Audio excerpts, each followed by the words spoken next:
Hello students, welcome back to your own learning platform Vedika commerce classes. आज इस class के अंदर हम कैश फ्लो का बहुत इंपॉर्टेंट टॉपिक कवर करने जा रहे हैं, दैट इज डेप्रिसिएशन। अब डेप्रिसिएशन को कभी सिंपली डेप्रिसिएशन चार्ज करके बोल दिया जाता है क्वेश्चन के अंदर, कभी एक्यूमुलेटेड डेप्रिसिएशन के नाम पे आपको वैल्यूज दे दी जाती हैं। ठीक है, opening value of accumulated depreciation, closing value of accumulated depreciation. कभी उस डेप्रिसिएशन को प्रोविजन के नाम से दे दिया जाता है, opening provision for depreciation, closing provision for depreciation. मतलब डेप्रिसिएशन ना हो गया सर दर्द हो गया बच्चों का। उसी कंफ्यूजन को आज हम इस क्लास के अंदर दूर करेंगे। Without skipping video, keep watching until the end, you will definitely get something new from this video class. So without wasting time, let's start. सबसे पहले कैलकुलेशन से पहले we must know the meaning of these items. Depreciation का meaning क्या होता है? 11th class से पढ़ते आ रहे हो। डेप्रिसिएशन का मतलब क्या है? Fall in the value of fixed asset. अब फिक्स्ड एसेट की वैल्यू में जो फॉल हुआ है उसको हम डेप्रिसिएशन बोल देते हैं। यहां तक तो क्लियर है। और जब हमें डेप्रिसिएशन की वैल्यू दी गई है तो हमें एक सिंगल मशीन पे लगने वाले डेप्रिसिएशन के बारे में बोला है, और सिर्फ डेप्रिसिएशन बोला है, मतलब वही एक अकेला अमाउंट ऑफ डेप्रिसिएशन है जो कैश फ्लो के अंदर चार्ज करना है। ठीक है, और डेप्रिसिएशन की वैल्यू को हम कहां पे चार्ज करते हैं कैश फ्लो के अंदर? हमारे पास net profit before tax and extraordinary item निकाला जाता है, उसमें कुछ non cash and non operating expenses को प्लस किया जाता है। तो ये क्या है? नॉन कैश आइटम है ना, नॉन कैश एक्सपेंस है। अब हमारा कैश तो खर्च नहीं होता, लेकिन फिर भी हमारे प्रॉफिट को ये कम करता है। डेबिट में, प्रॉफिट एंड लॉस अकाउंट में डेबिट में चार्ज किया जाता है ना डेप्रिसिएशन को। अब कैश तो खर्च नहीं हो रहा, इसलिए हमें डेप्रिसिएशन की वैल्यू को वापस से हमें अपने नेट प्रॉफिट में ऐड करना पड़ता है, क्योंकि कैश थोड़ी कम हुआ है। हम बैलेंस शीट थोड़ी बनाने जा रहे हैं, हम तो कैश का स्टेटस निकालने जा रहे हैं। ठीक है, तो कैश तो खत्म नहीं हुआ ना, तो फिर हमारे प्रॉफिट की वैल्यू कम क्यों लिखेंगे हम? इसलिए डेप्रिसिएशन की वैल्यू को हम यहाँ पे वापस से प्लस कर देते हैं। और कौन सी वैल्यू प्लस की जाती है? Depreciation charge during the year. तो अगर आपको directly depreciation charge during the year करके बोल दिया जाता है तो सीधे उसी वैल्यू को लाके यहाँ पे प्लस कर दोगे, दैट्स ऑल। कोई प्रॉब्लम नहीं है, बहुत सिंपल है। प्रॉब्लम कहाँ आती है? जब हमें एक्यूमुलेटेड डेप्रिसिएशन या प्रोविजन फॉर डेप्रिसिएशन जैसे हैवी वर्ड्स दे दिए जाते हैं। अब एक्यूमुलेटेड डेप्रिसिएशन का मीनिंग क्या होता है? Accumulated depreciation means the total depreciation on total fixed asset up to the date. आपके ऑर्गेनाइजेशन के अंदर जितने भी टेंजिबल एसेट्स हैं, हम यहाँ पे मशीन का एग्जांपल लेते हैं। ठीक है, तो टोटल मशीन जितनी भी है, 2, 4, 6 जितनी भी मशीन है, उन सारी मशीनों पे लगने वाला टोटल डेप्रिसिएशन इस साल का नहीं, जब से जो मशीन खरीदी है तब से अब तक। हो सकता है एक मशीन आपने 10 साल पहले खरीदी थी, एक अभी 6 महीने पहले खरीदी है, एक को 4 साल पहले खरीदा था। सबका टाइम अलग है, सबका रेट अलग है। ठीक है, सब पे लगने वाला डेप्रिसिएशन की वैल्यू अलग है। तो जब उस डेप्रिसिएशन को ईयर एंड ईयर आप प्लस करते चले जाते हो तो वो आपका एक्यूमुलेटेड डेप्रिसिएशन बोला जाता है। अगर हम यहाँ पे एग्जाम्पल से समझें, सपोज मशीन ए हमने खरीदी थी 1 लाख की, ठीक है, और 10% के अकॉर्डिंग इस पे डेप्रिसिएशन लग रहा है, और इसको 4 इयर्स हो चुके हैं, तो 4 इयर्स के अकॉर्डिंग इस पे अब तक का 40,000 का डेप्रिसिएशन लग चुका होगा। ठीक है, अब दूसरी मशीन बी हमने खरीदी थी, सपोज वो 50,000 की थी, और उस पे जो है 5% का डेप्रिसिएशन चार्ज होना है, और उसको हमारे पास सपोज हमने 2 इयर्स हो गए खरीदे हुए, 2 साल उस मशीन को खरीदे हुए या यूज करते हुए हो गए हैं, तो 2 इयर्स का 5% के अकॉर्डिंग हमें डेप्रिसिएशन कैलकुलेट करना है। तो कितना अमाउंट हो जाएगा हमारे पास? 2500 प्लस 2500 मतलब 5000 रुपीज इसके हो गए। डन। अब सपोज हमने मशीन सी खरीदी होगी, और मशीन सी हमने अभी 6 महीने पहले ही खरीदी थी, उस पर सिर्फ 6 महीने का डेप्रिसिएशन लगेगा, तो वो मशीन सपोज हमने अगेन 1 लाख की खरीदी थी और वो भी 10% डेप्रिसिएशन वाली कैटेगरी के अंदर आती है, तो 6 महीने का डेप्रिसिएशन उस पे लगना है 6 मंथ्स। ठीक है, तो हमारे पास यहाँ पे कितना अमाउंट हो जाएगा 5000 उस पे हो जाएगा। क्लियर? तो जब हमें इंडिविजुअली वैल्यू दी जाती है तो उसको तो हम सिंपल डेप्रिसिएशन बोलते हैं कि ये मशीन इतने परसेंट इतने रुपए से डेप्रिशिएट हुई। लेकिन जब इसको टोटल करके आपको वैल्यू दे दी जाती है तो आपके पास 50,000 रुपीज का टोटल डेप्रिसिएशन हो गया है आज की डेट में। हम कब कर रहे हैं depreciation, total depreciation as on 31st March 2021। अब आज हम कैलकुलेट कर रहे हैं 31st मार्च 2021 को कि मेरे पास जितनी भी नई पुरानी मशीन्स हैं उन पे अब तक का टोटल डेप्रिसिएशन लगभग इस तरह से लग चुका है। तो जो टोटल डेप्रिसिएशन है उसी को एक्यूमुलेटेड डेप्रिसिएशन बोलते हैं। तो एक्यूमुलेटेड सिंपली आपके क्वेश्चन के अंदर बोल दिया जाता है एक्यूमुलेटेड डेप्रिसिएशन इज 50,000। खत्म। अब कौन सी मशीन पे कितना लगा है ये आप खुद से कैलकुलेट कर लो। अब हमें कैलकुलेट करने की जरूरत कब पड़ेगी, जब उनमें से कोई मशीन सेल हुई होगी। ठीक है, अब सपोज इनमें से ये मशीन बी सेल हुई होगी। ठीक है, तो अब हमें इसकी कैलकुलेशन करनी पड़ेगी। इसके बारे में बताया जाएगा कि इस मशीन को हमने इस डेट में खरीदा था, इतने परसेंट का डेप्रिसिएशन लगा था और इतनी उसकी कॉस्ट थी।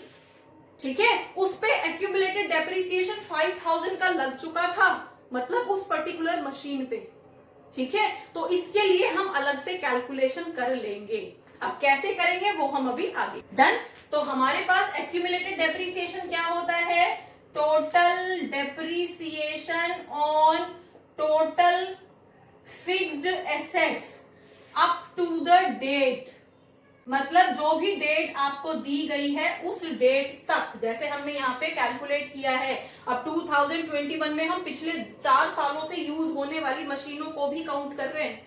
ठीक है, तो टोटल डेप्रिसिएशन टोटल मशीनों के ऊपर आज तक कितना चार्ज हुआ है, that is your accumulated depreciation.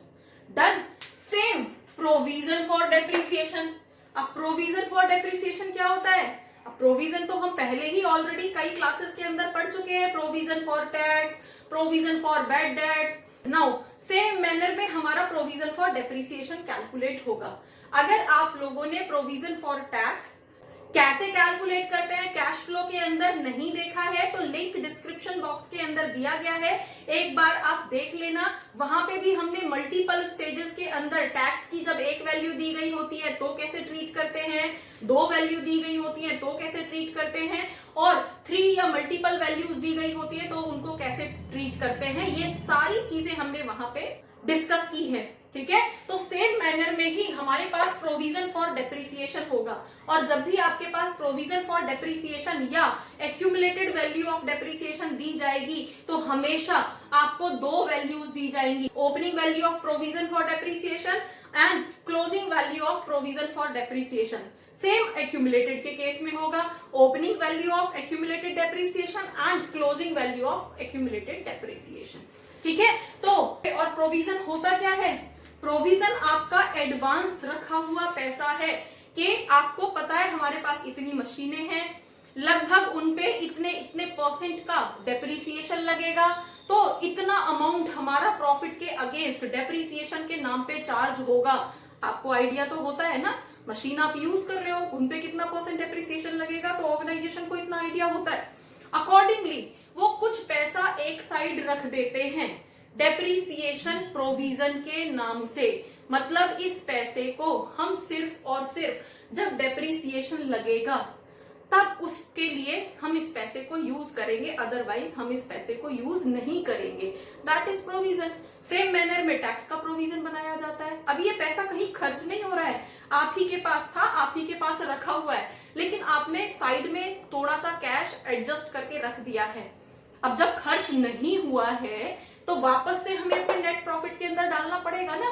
अब दोनों ही केस में, चाहे ये वाला केस हो एक्यूमुलेटेड डेप्रिसिएशन का केस हो, चाहे प्रोविजन का केस हो, दोनों ही केस में हमें ये depreciation charged during the year की वैल्यू निकालनी पड़ेगी।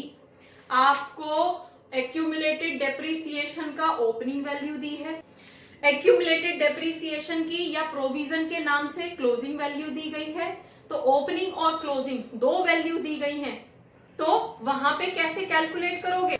सपोज हमारे पास ओपनिंग एक्यूमुलेटेड डेप्रिसिएशन की वैल्यू दी गई है 1 लाख, ओपनिंग मतलब लास्ट ईयर का, ठीक है। देन क्लोजिंग एक्यूमुलेटेड डेप्रिसिएशन कई बार आपको ईयर वाइज दे दिया जाता है, 2017 और 18 इस तरह से करके ओपनिंग कौन सी वैल्यू है, क्लोजिंग कौन सी वैल्यू है, ये आपको क्वेश्चन देख के इजीली समझ आ जाएगा, ठीक है। और दूसरी वाली जो क्लोजिंग की जो वैल्यू है दैट इज 1,50,000, ठीक है। तो अब यहाँ पे जब हमारे पास सिर्फ दो वैल्यू दी गई है, मतलब पिछले साल तक टोटल डेप्रिसिएशन वाज 1 लाख, ठीक है, और इस साल में टोटल डेप्रिसिएशन जो है बढ़ के 1,50,000 हो गया है, तो इस साल में कितना डेप्रिसिएशन चार्ज हुआ इस साल के कैश फ्लो के अंदर, तो आप इसी साल में लगने वाला डेप्रिसिएशन ही तो यूज करोगे, टोटल थोड़े यूज करोगे।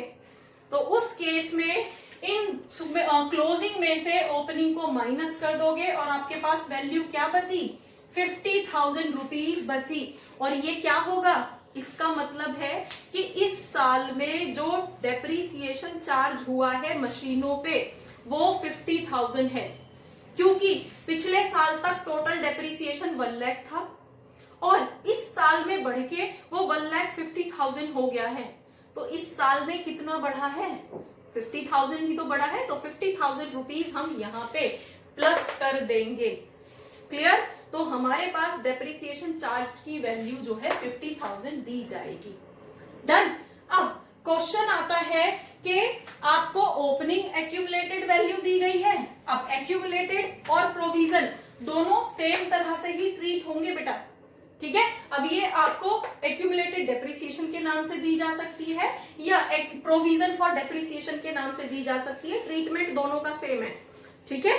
द ओनली पॉइंट इज कि अगर दो वैल्यू दी है सिर्फ, तो क्लोजिंग में से ओपनिंग को माइनस कर दोगे, जो वैल्यू आएगी उसका मतलब है आपका यहाँ पे वो वैल्यू लिखनी है।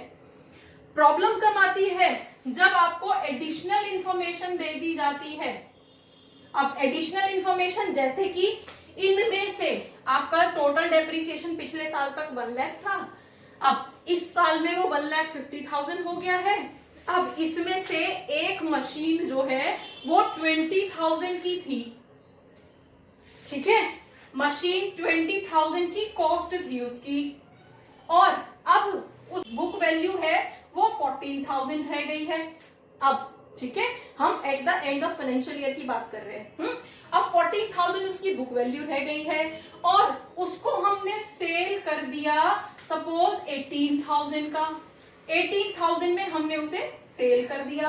अब यहाँ पे इतनी सारी वैल्यूज दे दी, टोटल डेप्रिसिएशन ये था, ओपनिंग और क्लोजिंग, और बीच में एक और एडजस्टमेंट दे दी कि इन्हीं में से कोई एक मशीन है या मशीन का पार्ट है जो इतने का खरीदा था इतने साल पहले, या जो भी डिटेल दी गई है उसकी आज की डेट में बुक वैल्यू 14,000 रह गई है।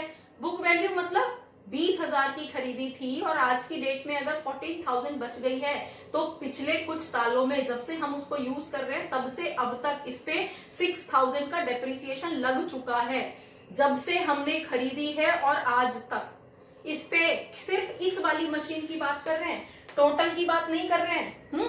इस टोटल में से मतलब ये जो 50,000 का डेप्रिसिएशन इस साल लगा है उसमें से एक मशीन है थी जो 20,000 की थी, ठीक है, और उस पे पिछले सालों से डेप्रिसिएशन लग रहा था। तो उस केस में हम किस तरह से ट्रीट करते हैं, जब बेटा हमारे पास इस तरह की इंफॉर्मेशन दी जाती है तो हमें यहाँ से दो वैल्यूज मिलती हैं जो यहाँ पे एडजस्ट करनी होती हैं, ठीक है। फर्स्ट वन इज मशीन से होने वाला लॉस या प्रॉफिट, ठीक है। तो हमारे पास मेनली टू वैल्यूज हमें यहाँ से चाहिए होती हैं, यहाँ से निकालनी होती है ढूंढ के। वन, या तो मशीन को बेच के प्रॉफिट हुआ होगा या लॉस हुआ होगा, वो दोनों ही वैल्यू हमें यहाँ पे एडजस्ट करनी होती है ऑपरेटिंग एक्टिविटीज के लिए। ठीक है, second value depreciation charge during the year. ठीक है, अब इतनी सारी वैल्यूज में से कैसे ढूंढ के निकालोगे कि इस साल में कितना डेप्रिसिएशन लगा है। इस साल में तो हमारा, हमने पहले तो अगर सिर्फ यही दोनों वैल्यू थी तो सिंपल था, 50,000 लगा है, 50,000 हमने लिख दिया। लेकिन इस 50,000 में भी एक मशीन है जो बिक गई है, तो मतलब इस 50,000 का थोड़ा सा डेप्रिसिएशन यहाँ भी तो एडजस्ट हुआ होगा, तो उसको अब हमें दोबारा से निकालना पड़ेगा। ठीक है, तो अब हम यहाँ पे प्रोविजन, पहले तो हम मशीन अकाउंट बनाएंगे, तो मशीन अकाउंट नेक्स्ट। अब मशीन अकाउंट से हमारे पास यहां से एक और वैल्यू मिलेगी, that would be machine purchased during the year. हमने कितने की मशीन खरीदी है, ठीक है, जो हमें इन्वेस्टिंग एक्टिविटीज के अंदर लिखनी पड़ेगी। तो अब इस डिटेल को यूज करके हमारे पास बेसिकली 3 वैल्यूज आती हैं जिनको हमें यहाँ पे एडजस्ट करना होता है। जैसे कि इस मशीन को सेल करके या तो प्रॉफिट हुआ होगा या लॉस हुआ होगा, ठीक है, वो भी हमें यहाँ पे एडजस्ट करना है। Next depreciation during the year, इसी ही ईयर में डेप्रिसिएशन कितना लगा है जो हमें यहाँ पे लिखना है, वो वैल्यू भी यहीं से निकल के आएगी। देन मशीनरी परचेज, हमने इस साल में कितनी और मशीन खरीदी है, वो भी हमारी यहीं से ही निकल के आएगी। ठीक है, तो इस इंफॉर्मेशन से हमारे पास मेनली ये 3 वैल्यूज आएंगी। ठीक है, तो एक क्वेश्चन की तरह अगर हम इसको सॉल्व करते हैं तो हमें यहाँ पे मशीन की वैल्यू भी लेनी पड़ेगी। हम मान के चलते हैं ओपनिंग मशीन हमारे पास 5 लाख की थी और क्लोजिंग के टाइम पे जो मशीन है वो 6 लाख की है। ठीक है, अब नॉर्मली तो 5 लाख पे डेप्रिसिएशन लग के कम होनी चाहिए थी मशीन की वैल्यू, लेकिन 6 लाख हुई है, इसका मतलब है मशीन परचेज हुई है, लेकिन बीच में ये डेप्रिसिएशन की डिटेल भी है। तो कितनी परचेज हुई है वो हम अकाउंट से कैलकुलेट करेंगे। और मशीन अकाउंट तो आपने 11th क्लास में बनाया था, सेम वैसे ही यहाँ पे भी बनेगा। ठीक है, तो हम कैसे कैलकुलेट करते हैं, इधर हम ओपनिंग वैल्यू लेते हैं मशीन की। अब ओपनिंग बैलेंस कितने का है, 5 लाख रुपीज का है। ठीक है, एंड देन क्लोजिंग बैलेंस जो है मशीन का दैट इज 6 लाख। अब हमने इस ड्यूरेशन में एक 20,000 की मशीन को सेल कर दिया है, और जब हम मशीन सेल करते थे तो हमारी सेल के साथ 3 एंट्रीज होती थी। कौन कौन सी थी, सेल वैल्यू, उस पे लगने वाला डेप्रिसिएशन एंड उससे होने वाला प्रॉफिट एंड लॉस। ठीक है, अब मशीन से हमें प्रॉफिट हुआ है या लॉस हुआ है ये यहां से पता चलेगा। 20,000 की मशीन थी, 14,000 आज की डेट में उस पे बुक वैल्यू बची है, मतलब 6,000 का तो डेप्रिसिएशन लग चुका है ना, 6,000 का उस पे डेप्रिसिएशन अब तक लग चुका है। अब 14 की थी और 18 में बेच दी तो हमें तो 4,000 का प्रॉफिट हो गया ना। तो प्रॉफिट किस साइड लिखते थे हम प्रॉफिट ऑन सोल्ड मशीन। ठीक है, कितने का हुआ है, 4,000 रुपीज का हमें प्रॉफिट हुआ है। इस तरफ हम क्या करते थे, बाय बैंक, मतलब सेल्स, हमारी सेल कितने की हुई है, सेल हुई है 18,000 की, और उस पे लगने वाला डेप्रिसिएशन 6,000 रुपीज। एक्यूमुलेटेड की बात हो रही है, तो इस मशीन पे लगने वाला टोटल एक्यूमुलेटेड डेप्रिसिएशन हम यहाँ पे लिख देंगे। क्लियर, ठीक है। और बेटा याद रखना, यहाँ पे ये जो डेप्रिसिएशन लिखा जा रहा है सिर्फ सोल्ड मशीन वाला डेप्रिसिएशन लिखा जाएगा, टोटल डेप्रिसिएशन नहीं लिखा जाएगा। टोटल एक्यूमुलेटेड डेप्रिसिएशन जब हम डेप्रिसिएशन का अकाउंट बनाएंगे तब लिखा जाएगा। बच्चे यहाँ पे बहुत कंफ्यूज होते हैं कि जब मशीन अकाउंट बनाना है तो हमें डेप्रिसिएशन की ये वाली वैल्यू लिखनी है या ये वाली वैल्यू लिखनी है जो सेल हुई है। मशीन जो सेल हुई है सिर्फ वो वाला डेप्रिसिएशन यहाँ पे लिखना है। याद करो 11th क्लास में आपने प्रोविजन अकाउंट बनाया था, प्रोविजन फॉर डेप्रिसिएशन। तो डेप्रिसिएशन तो हम प्रोविजन वाले अकाउंट में लिखते थे, मशीन वाले अकाउंट में थोड़ी लिखते थे। मशीन वाले अकाउंट में तो सिर्फ जो मशीन सेल हुई है उसकी टोटल एडजस्टमेंट लिखनी होती थी बस। तो सोल्ड वाली मशीन का डेप्रिसिएशन हम यहाँ पे लिखेंगे और इसको यहाँ पे कैलकुलेट कर देंगे। हमारे पास कितना हो जाएगा, 6,24,000 इसका टोटल अमाउंट आ गया। सेम यहाँ पे जब हम माइनस कर देंगे 1,20,000 रुपीज की, मतलब हमने मशीन परचेज की है। Machine purchased during the year is 1,20,000। तो ये वाली वैल्यू कहाँ लिखोगे आप? ये वाली वैल्यू जाएगी इन्वेस्टिंग एक्टिविटीज में, कैश आउटफ्लो के नाम से दिखाई जाएगी। डन। अब देखो इस मशीन से हमारे पास प्रॉफिट हुआ था, प्रॉफिट की वैल्यू आ गई। प्रॉफिट की वैल्यू कैसे आई? 20,000 तब थी जब हमने खरीदी थी। आज की डेट में वो कम होते होते 14 की वैल्यू बची थी, बुक वैल्यू 14 बची थी। तो 14 की मशीन को हमने 18 में बेच दिया, 4,000 का हमें प्रॉफिट हो गया। तो हमारे पास इसकी वैल्यू निकल गई 4,000, हमारे पास इसकी वैल्यू निकल गई 1,20,000। ठीक है, अब मेनली हमें किसकी वैल्यू और निकालनी है? Depreciation charge during the year. तो उसके लिए हम अलग अकाउंट बनाएंगे। अब नेक्स्ट हमारे पास एक्यूमुलेटेड डेप्रिसिएशन अकाउंट। अब ये एक्यूमुलेटेड डेप्रिसिएशन अकाउंट के नाम से आए तो एक्यूमुलेटेड डेप्रिसिएशन अकाउंट लिख देना। अगर प्रोविजन फॉर डेप्रिसिएशन अकाउंट के नाम से डिटेल मिले तो प्रोविजन फॉर डेप्रिसिएशन अकाउंट लिख देना। अगेन अब हमारे पास यहाँ पे क्या रहेगा? प्रोविजन। ओपनिंग प्रोविजन कहाँ से स्टार्ट होता है? अब जब मशीन थी तो एसेट था, डेबिट साइड से स्टार्ट किया था, ओपनिंग हमने डेबिट साइड में डाला था। अब ये तो हमारे लिए काइंड ऑफ लाइबिलिटी होती है ना, ठीक है, तो हमारे लिए एक्सपेंस होता है ना, लॉस होता है, तो उसको हम बाय साइड से स्टार्ट करते हैं, बाय ओपनिंग बैलेंस। अब ओपनिंग बैलेंस कहाँ पे है? ओपनिंग बैलेंस था 1 लाख रुपीज का। डन। उसके अपोजिट हम क्लोजिंग बैलेंस डाल देंगे, closing balance of accumulated depreciation या closing balance of depreciation provision, that is 1,50,000। Done. अब जो मशीन सेल हुई थी उस मशीन पे कितना डेप्रिसिएशन लगा था? जो मशीन सेल हुई है, मशीन ये वाली, ठीक है, इस पे कितना डेप्रिसिएशन लगा था? 20 की थी, 20 में से 14 बची है, तो 6,000 का डेप्रिसिएशन लगा था, है ना। तो उसको हम यहीं पे लिख देंगे, depreciation on sold machine. Sold machine पे लगने वाला डेप्रिसिएशन वॉज 6,000 रुपीज। डन। और कोई वैल्यू है नहीं, तो हमारे पास यहाँ पे कितना आ गया? 1,56,000। यहाँ पे वैल्यू आ गई, तो सेम यहाँ पे भी कर लेंगे, तो 1,56,000। तो हमारे पास यहाँ पे वैल्यू बचेगी 56,000 रुपीज। ठीक है, और ये क्या है? ये वो डेप्रिसिएशन है जो इस साल में चार्ज किया जाएगा। क्योंकि हमें इतनी सारी डिटेल दी गई है, तो यहाँ पे क्या आ जाएगा? Bye depreciation charge during the year.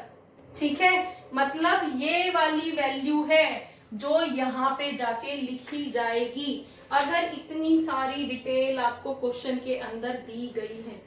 ठीक है बेटा, होपफुली आपको समझ आया होगा कि जब डेप्रिसिएशन की सिंपल वैल्यू होती है तो उसको हम सीधे ले जाके पुट कर देते हैं, फिर तो कोई कैलकुलेशन है ही नहीं। लेकिन अगर एक्यूमुलेटेड डेप्रिसिएशन या प्रोविजन फॉर डेप्रिसिएशन के नाम पे आपको ओपनिंग वैल्यू, क्लोजिंग वैल्यू दी गई है तो उन दोनों का डिफरेंस लिख देते हैं। और अगर ओपनिंग और क्लोजिंग के साथ साथ हमें मशीन सोल्ड की डिटेल दे दी गई है, ठीक है, तो उस केस में तो हमें ये तीन वैल्यूज निकालनी पड़ती हैं, प्रॉफिट या लॉस, डेप्रिसिएशन जो उस साल में चार्ज हुआ है, और कितने की मशीन हमने खरीदी है। ठीक है, तो अकॉर्डिंगली हम उसको पुट कर देते हैं और यहाँ पे वैल्यू कैलकुलेट कर देते हैं, चाहे वो प्रोविजन फॉर डेप्रिसिएशन के नाम से दिया गया हो, चाहे वो एक्यूमुलेटेड डेप्रिसिएशन के नाम से दिया गया हो। डन। तो इसको तो हम कैलकुलेट कर लेंगे।